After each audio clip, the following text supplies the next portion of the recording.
الحمد لله والصلاة والسلام على سيدنا محمد وعلى آله وأصحابه أجمعين. الحمد لله والصلاة والسلام على سيدنا محمد وعلى آله وأصحابه أجمعين. أما بعد فأعوذ بالله من الشيطان الرجيم. بسم الله الرحمن الرحيم. وما آتيتم من زكاة تريدون وجه الله فأولئك هم المضعفون. صدق الله العظيم. اللهم صل على سيدنا محمد النبي الأمي وعلى آله وأصحابه وسلم. اللهم صل على سيدنا محمد النبي الأمي وعلى آله وأصحابه وسلم. میرے معزز مسلمان بزرگوں، عزیز بھائیوں، اسلام کا مدار، اسلام کے ارکان، کلمہ طیبہ کا اقرار، نماز، زکوٰۃ، روزہ، حج۔ کوئی کلمہ طیبہ کا اقرار ہی نہ کرے، کلمہ طیبہ کا اقرار تو کرے، نماز نہ پڑھے،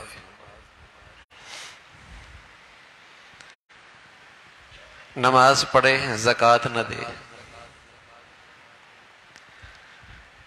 تو یہ پانچوں چیزیں اسلام کی مدار ہیں،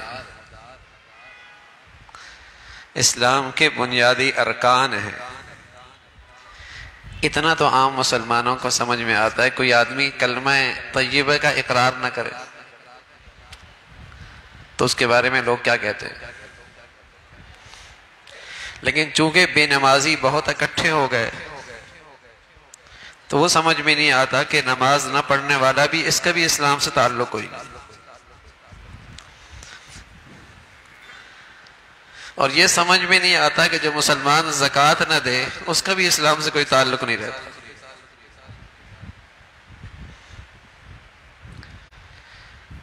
اس لیے فرمایا کہ کافر نماز نہیں پڑھتا، مشرک زکوٰۃ نہیں دیتا، مسلمان تو توحید کا بھی اقرار کرتا ہے، رسالت کا بھی اقرار کرتا ہے، نماز کا بھی اہتمام کرتا ہے، زکوٰۃ بھی صاحب حیثیت مسلمان دیتا ہے۔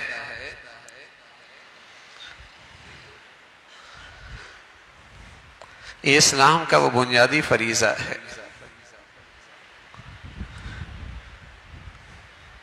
اللہ تعالیٰ نے نماز کے حکم کی تلقین فرمائی قرآن مجید میں، اور 82 جگہ قرآن میں ایسی ہیں جہاں نماز کی تلقین کے ساتھ ساتھ زکوٰۃ کی تلقین، 82، 80 سے 2 اوپر۔ یہ تو وہ ہے زکوٰۃ کا حکم، اس کی تلقین جو نماز کے ساتھ ہے، بغیر نماز کے اس کے علاوہ ہے۔ اس بادشاہ کے بعد بادشاہوں کے بادشاہ کے لیے ایک مرتبہ بھی کہہ دینا کافی تھا، لیکن اس ذات کی رحمت، شفقت،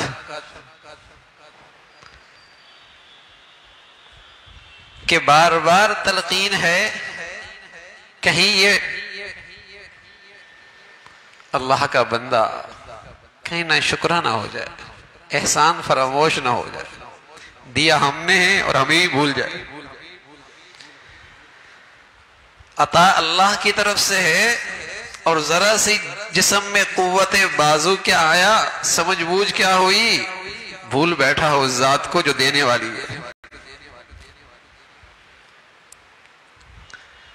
قارون کہا کرتا تھا یہ تو ساری میرے ہاتھوں کی کمائی ہے اور میری عقل مندی اور دانش مندی ہے۔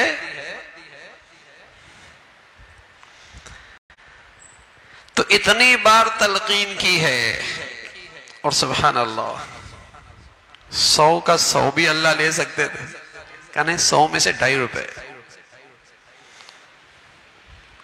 1000 میں 250، لاکھ میں 2500، اور وہ بھی ہر روز نہیں، نماز تو ہر روز ہے نا۔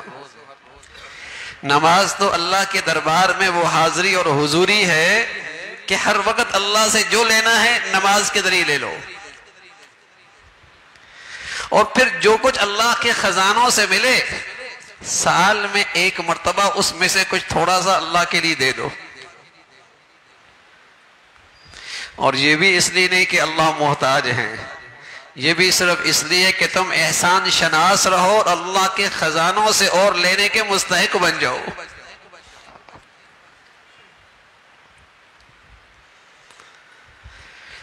اس دینے پر بھی، اور وہ بھی قلیل، اور وہ بھی سال میں ایک بار، اس پر بھی اجر و ثواب اور اس پر بھی دنیاوی برکات اور ثمرات. فرمایا وَمَا آتَيْتُم مِّن رِّبًا لِّيَرْبُوَ فِي أَمْوَالِ النَّاسِ فَلَا يَرْبُو عِندَ اللَّهِ وَمَا آتَيْتُم مِّن زَكَاةٍ تُرِيدُونَ وَجْهَ اللَّهِ فَأُولَٰئِكَ هُمُ الْمُضْعِفُونَ. جو اللہ کو راضی کرنے کے لیے زکوٰۃ جیسی اعمال کرتے ہیں وہ اپنے مالوں کو بڑھاتے رہتے ہیں. ان کا مال اللہ کے ہاں اور بڑھتا رہتا ہے. رسول اللہ صلی اللہ علیہ وسلم فرمایا کرتے تھے ما تلف مال فی البر ولا بحر الا بحبس الزکوٰۃ. خشکی اور تری میں جب بھی مال ہلاک ہوا اور برباد ہوا زکوٰۃ کے روکے رکھنے کی وجہ سے. آپ علیہ الصلوۃ والسلام حتیم میں تشریف فرما تھے، بیت اللہ کا سائے میں بیٹھے ہوئے تھے. ایک شخص آیا اور کہنے لگا یا رسول اللہ فلاں گھرانے کا سامان سمندر کے کنارے پڑا تھا، سمندر کی لہر آئی سارا مال ہلاک ہو گیا. آپ علیہ الصلوۃ والسلام نے فرمایا خشکی اور تری میں کسی کا مال ضائع نہیں ہوتا، ہاں زکوٰۃ سے ادا نہیں ہوتی. اور پھر آپ علیہ الصلوۃ والسلام فرمانے لگے حسنوا اموالکم بالزکاۃ وداووا مرضاکم بالصدقہ واستقبلوا امواج البلاء بالدعاء والتضرع. اپنے مالوں کی زکوٰۃ دیا کرو اور اپنے مالوں کو قلعے میں محفوظ کر لو. اس زکوٰۃ کے فریضے سے جہاں اخروی ثمرات ہیں، دنیا میں تمہارے مالوں کی حفاظت ہوگی، پاکی ہوگی، صفائی ہوگی، صاف ستھرا ہوگا، برکت والا ہو جائے گا. حسنوا اموالکم بالزکاۃ. اپنے مریضوں کا علاج کرو صدقات کے ساتھ، اور آنے والی بلاؤں کا اور آفات کا اور ناگہانی مصیبتوں کا راستہ روکو دعاؤں کے ذریعے، اللہ کے سامنے گر گرا کر.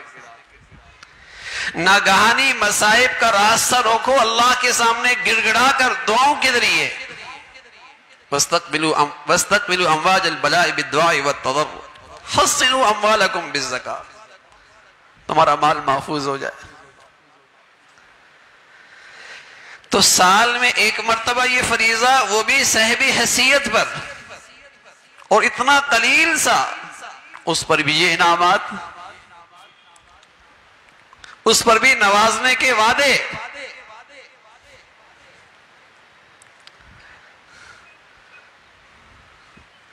رسول اللہ صلی اللہ علیہ وسلم فرمایا کرتے تھے ایک وقت ایسا آئے گا وَالزَّكَاةُ مَغْرَمًا، لوگ زکوٰۃ کو ٹیکس سمجھیں گے، تاوان سمجھیں گے. ٹیکس سمجھیں گے، زکوٰۃ کو تاوان سمجھیں گے. ایک مطلب تو یہ ہے کہ زکوٰۃ دینے والا اس کو اپنے لیے بوجھ سمجھے گا.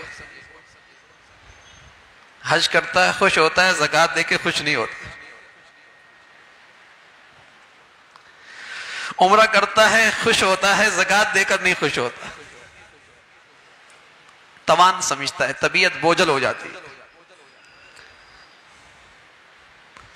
اللہ تعالیٰ کے وعدوں پہ یقین نہیں، اس پر جو انعامات ہیں اس پر اعتماد نہیں، بوجھ سمجھتا ہے. یہ کیا آ گیا؟ اور دوسرا مطلب یہ ہے کہ لوگ اس کو یوں استعمال کریں گے جیسے کوئی ٹیکس ہے. آج مغرب زدہ طبقہ جنس کے نظریات سے آج مسلمان بھی متاثر ہیں، ان کے ہاں زکوٰۃ کا تصور ختم ہو گیا. وہ ڈونیشن سمجھتے ہیں. ڈونیشن دے دیں گے وہ، ڈونیشن دے دیں گے وہ. ان کے یہاں زکوٰۃ جیسی عبادت کا تصور ختم ہو گیا، ڈونیشن دے دیں گے. اور ڈونیشن کے دینے میں اور خرچ کرنے میں کوئی پرواہ نہیں ہوتی نا کہ مسلمان دو غیر مسلم کو دو. کہاں لگا رہے ہو؟ اللہ راضی ہو رہا، اللہ ناراض ہو رہا. انسانی خدمت تو ہو رہی ہے لیکن اس میں گناہوں کو فروغ کتنا مل رہا ہے؟ ڈونیشن دے دے گا. لیکن زکوٰۃ کا فریضہ، زکوٰۃ کی عبادت، اس کا تصور ختم ہوتا چلا جا رہا ہے. اس لیے کہ زکوٰۃ تو عبادت ہے، اور زکوٰۃ کی عبادت تو یوں ادا ہوتی جب جیسے شریعت کہتی ہے کہ دینی کیسی ہے، نکالنی کیسی ہے، دینا کس کو ہے، خرچ کہاں کرنا ہے.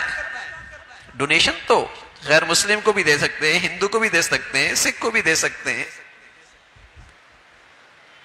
لیکن آج زکوٰۃ کی عبادت کا تصور ختم ہو گیا. لوگوں نے اس کو بھی ڈونیشن سمجھ لیا. دینے والا بھی ایسا ہی دے دیتا ہے بغیر سوچے، بغیر سوچے کہ میں صحیح لوگوں کے ہاتھوں میں دے رہا ہوں. ارے میاں، جو اپنی زندگی میں اللہ کا فریضہ نہیں پورا کر سکتا، جسے تم اپنی زکوٰۃ دے رہے ہو، تمہارے مال میں وہ اللہ کا فریضہ کیسے پورا کرے گا؟ کچھ تو دیکھ لو، کچھ تو خوف خدا کرو. کن کے ہاتھوں میں تمہاری زکوٰۃ جا رہی ہے؟ کن اداروں کو دے رہے ہو جو تمہارا پیسہ سودی بینک میں رکھ رہے ہیں اور اسی سود سے اپنا نظام چلاتے ہیں؟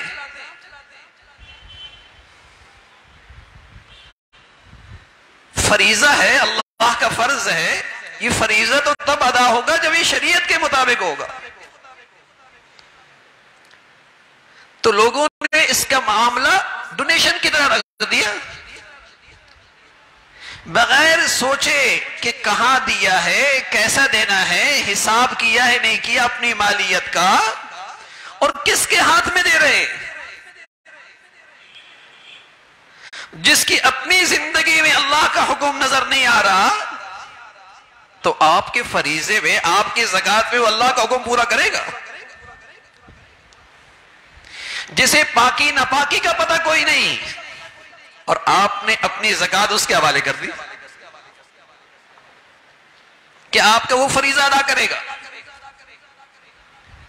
تو رسول اللہ صلی اللہ علیہ وسلم نے فرمایا ایک وقت آئے گا زکوٰۃ تاوان بن جائے گا. لوگ جیسے ٹیکس دیتے ہیں، ٹیکس کی طرح خرچ کرتے ہیں، بغیر شریعت کا لحاظ کیے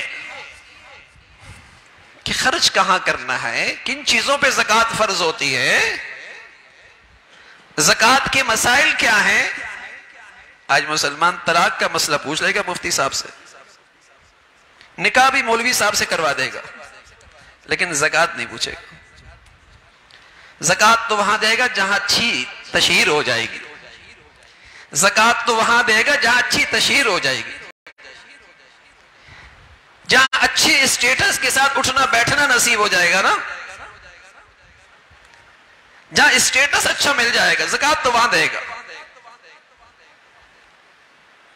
تو میرے عزیزو، زکوٰۃ ایک فریضہ ہے، نماز کی طرح فریضہ ہے، روزے کی طرح ایک فریضہ ہے.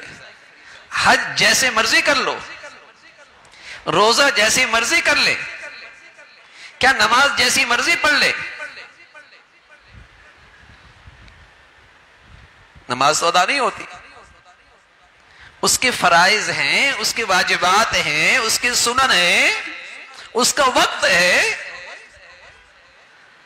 تو زکوٰۃ ٹیکس نہیں ہے، زکوٰۃ تاوان نہیں ہے، زکوٰۃ ڈونیشن نہیں ہے، زکوٰۃ عبادت ہے، فریضہ ہے. اور اس کے جب تک مصارف پہ خرچ نہیں ہوگا یہ فریضہ ادا نہیں ہوگا. اقیموا الصلاۃ وآتوا الزکاۃ، اقیموا الصلاۃ وآتوا الزکاۃ. تو یہ ایک فریضہ ہے، اس کے اپنے مصارف ہیں. اور رسول اللہ صلی اللہ علیہ وسلم نے فرمایا جب یہ فریضہ صحیح ادا ہوتا ہے، سبحان اللہ، خذ من اموالہم صدقۃ تطہرہم وتزکیہم بہا. آپ ان سے صدقات لے، زکات لے، اس سے ان کے اندر جو مال کی محبت کا مرض ہے نا وہ ختم ہو جائے گا. مال کی جو پوجا ہے اور مال پرستی ہے یہ مرض ختم ہو جائے گا. اور جب سبحان اللہ یہ مال پرستی کا وہ بیماری ختم ہو جائے پھر مال آدمی کماتا ہے لیکن حلال حرام کی تمیز رکھتا ہے، جائز ناجائز کی فکر رکھتا ہے، پھر مال کمانے کے اندر بھی اللہ کے حکموں کا خیال رکھتا ہے. لیکن جب مال کی پوجا کرنے لگ جائے پھر حلال حرام کی تمیز ختم ہو جاتی ہے، پھر جائز ناجائز کا فرق مٹ جاتا ہے. بس آنا چاہیے اخذ من الحلال ام من الحرام، حلال طریقے سے لے رہا ہے حرام طریقے سے لے رہا ہے. فرمایا ان سے زکات لیجئے. یہ مال کی محبت کا جو مرض ہے جس سے آج ہر جگہ ناچاکیاں ہیں، جس مال کی محبت نے آج سارے تعلقات ختم کر دیے. دوستی تھی 40 سال سے، تعلقات تھے 20 سال سے، رشتہ داری تھی بھائی، مال کیا آیا ہے سب ختم ہو گیا. ساری قدریں، سارے رشتے، ساری مروت سب ختم ہو گئی. مال مصیبت بن کے آ گیا. مال اللہ کی نعمت ہے. فرمایا زکات دو گے، صدقات دو گے، یہ مال برکت والا، یہ اللہ کا فضل، یہ اللہ کا انعام، اللہ کی تعالیٰ کی نعمت. دنیا میں مبارک زندگی، آخرت میں کمال اللہ کے ہاں سرخرو ہو جائے گا. فرمایا زکات اس کی اچھی طریقے سے لے لو، اس کا مال پاک ہو جائے گا. جو مال میں شر ہے، فتنے ہیں، برائیاں ہیں، اس صدقے زکات کی برکت سے وہ مال برکت والا ہو جائے گا، پاک ہو جائے گا. اس مال میں برکت بڑھ جائے گی. تو یہ ایک فریضہ ہے، صحیح مصرف میں خرچ ہو، قابل اعتماد ہاتھوں میں آئے، یہ فریضہ ادا کرنے کی فکر ہو. آپ علیہ الصلوۃ والسلام فرمایا کرتے تھے، میں قسم کھا کے کہتا ہوں جب زکات کی رقم مال میں ملی رہتی ہے تو یہ بقیہ مال کو بھی ہلاک کر دیتا ہے. محدثین نے جنہیں حدیث پر اللہ نے خوب نظر عطا فرمائی، فرمایا اس کے دو ہی مطلب ہیں. ایک مطلب تو یہ کہ زکات کی مال میں مل گیا، ایک آدمی زکات کا مستحق نہیں ہے اور لے رہا ہے، پرواہ نہیں نا کہ مستحق ہے، اور اس کو پتہ بھی نہیں ہے کہ زکات کا مستحق ہوتا کون ہے، لے رہا ہے. فرمایا اس لینے سے کیا ہوگا، اس کا بقیہ مال جو حلال تھا وہ بھی برباد ہو جائے گا. اور دوسرا مطلب یہ ہے زکات کچھ تو نکالی لیکن روک کے رکھی ہوئی ہے، کچھ تو نکالی لیکن روک کے رکھی ہوئی ہے. تو فرمایا جب تک اس نے زکات کی رقم اپنے مال کے ساتھ ملا کے رکھی ہے، ہر وقت اس کا مال ہلاکت اور خطرے میں، کسی وقت بھی کچھ ہو جائے گا. اس لیے محتاط لوگ کیا کرتے ہیں، سال بھر زکات دیتے رہتے اور سال سے پہلے دیتے رہتے. جب ان کا سال پورا ہوتا ہے، شعبان کی تاریخ ہو، رمضان کی تاریخ، وہ دیکھ لیتے ہیں میں نے پورے سال کتنی زکات دے دی. پتہ لگا 5 لاکھ دے دی، بنتی تھی 6 لاکھ، 1 لاکھ جلدی سے لے کر جلدی سے اس فریضے سے سبکدوش ہو گئے، پہلے سے دینا شروع کر دی. اور پہلے سے دیتے دیتے بجائے 5 کے 10 دے دی، اور زکات بنتی تھی 8، 2 تو اوپر دے دی. اس کو اگلے سال سے مینج کر سکتا ہے. لیکن زکات رکھے رکھنا خطرے کی چیز ہے. اس فریضے کی ادائیگی میں جتنا جلدی کر سکے، اکٹھا نہیں دے سکتا. بڑی زکات بنتی ہے تو پورا سال دے دے، لیکن پہلے دے، اس لیے کہ رکھی گئی اور مر گیا کون پوچھتا ہے میاں. بعد میں کوئی نہیں پوچھتا، سب وراثت میں کھڑے ہوتے ہیں. تو اپنی زندگی میں اللہ کا دیا ہوا مال یہ نعمت ہے، اس سے دنیا سنوارو، آخرت بناؤ. رسول اللہ صلی اللہ علیہ وسلم فرمایا کرتے تھے نعم المال للرجل الصالح، وہ مال بہت اچھا ہے جو کسی نیک آدمی کے ہاتھ میں ہو، جس میں اللہ کا بھی حق پورا ہو رہا ہو، اللہ کے بندوں کا بھی حق پورا ہو رہا ہو، مخلوق کے بھی حقوق ادا ہو رہے ہوں، اللہ اور خالق کا بھی حق ادا ہو رہا ہو۔ وہ مال اللہ کی نعمت ہے، وہ اللہ کا فضل ہے۔ تو اللہ رب العزت نے مال دیا ہے، خوشحالی عطا فرمائی ہے، اس کا انعام ہے، فائدہ اٹھاؤ۔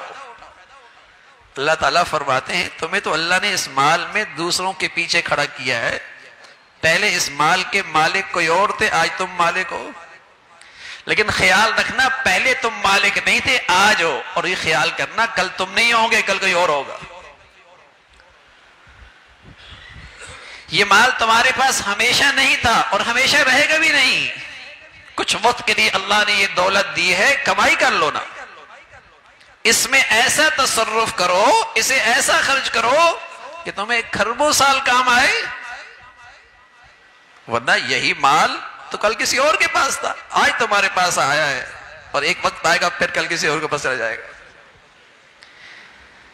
تو اللہ کا دیا ہوا یہ مال، یہ نعمت، اس کو صحیح جگہ خرچ کرنا، اس میں اللہ کے فرائض پورا کرنا، اس میں اس کو عبادت کے انداز میں کرنا، اخلاص، اللہ کو راضی کرنا، صحیح مصرف میں خرچ کرنا، پھر اس عبادت کے ثمرات اور برکات ہیں۔